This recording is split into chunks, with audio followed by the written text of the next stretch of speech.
Revenue శాఖలో మెరుగైన సేవల కోసం గ్రామ పాలన అధికారుల జీపీఓను నియమించినట్లు తెలంగాణ ముఖ్యమంత్రి రేవంత్ రెడ్డి స్పష్టం చేశారు. తెలంగాణ రాష్ట్ర సాధనలో రెవెన్యూ సిబ్బందిని కీలక పాత్ర పోషించారని ఆయన పేర్కొన్నారు. శుక్రవారం హైదరాబాద్ లోని హైటెక్స్ లో కొలువుల పండుగ కార్యక్రమంలో భాగంగా గ్రామ పాలన అధికారుల జీపీఓకు సీఎం రేవంత్ రెడ్డి నియామక పత్రాలను అందజేశారు. అనంతరం సీఎం రేవంత్ రెడ్డి మాట్లాడుతూ తెలంగాణలో తొలి సీఎం మన బతుకులు మారుస్తారని మనమంతా నమ్మామన్నారు. రెవెన్యూ ఉద్యోగులను దొంగలుగా చిత్రీకరించు గత కేసీఆర్ ప్రభుత్వంపై ఆయన ఆగ్రహాన్ని వ్యక్తం చేశారు.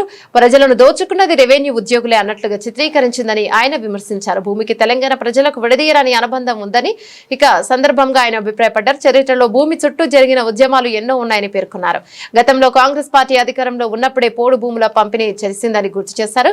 గత పాలకులు భూములను కొలగొట్టేందుకే ధరణిని తీసుకొచ్చారని ఆరోపించారు. భూ సమస్యల పరిష్కారం కాకుండా మిమ్మల్ని బలి పశువులను చేశారంటూ ప్రజలను ఉద్దేశించి ఆయన వ్యాఖ్యానించారు. ఆ పాపాలు బయటకు వస్తాయని వీఆర్ఏలను తొలగించారని వివరించారు. కూలిపోయిన కాళేశ్వరాన్ని చూపించి ఆ పార్టీని రద్దు చేస్తారా, లేకపోతే వాళ్ళందరినీ వీళ్ళని తొలగించినట్టు మొత్తం ఉద్యోగాల నుంచి తొలగించడానికి అవకాశం ఉందా అని నేను అడిగిన. నిజంగానే చిన్నదో పెద్దదో తప్పు జరిగితే మొత్తం వ్యవస్థనే రద్దు చేసిండు. 1,00,000 కోట్లు ఖర్చు పెట్టిన కాళేశ్వరం కట్టడం కూలడం 3 ఏళ్లలోనే జరిగిపోయింది. మరి వాళ్ళనేమనాలి, వాళ్ళకేం శిక్ష విధించాలనో నేను కాదు, ఈ ప్రశ్న నేను అడగను. వేలాది మంది గ్రామ పాలన అధికారులు గ్రామాన వాళ్ళే అడుగుతారు, వాళ్ళే సమర్థించుకుంటారు, వాళ్ళే పేదలకు సేవలు చేస్తారు, వాళ్ళే రైతుల సమస్యల్ని పరిష్కరించే బాధ్యత తీసుకుంటారు. ఎందుకంటే ఎంతో వ్యతిరేకత వారు కల్పించిన ఈరోజు మా రెవెన్యూ శాఖ మంత్రి బలంగా వాదించి ఈరోజు ఈ వ్యవస్థను పునరుద్ధరిస్తున్నాడు. ఇవాళ పూర్తి బాధ్యత రెవెన్యూ మంత్రి పొంగులేటి శ్రీనివాసరెడ్డి గారు మీ తరఫున వకాల్తు తీసుకున్నాడు.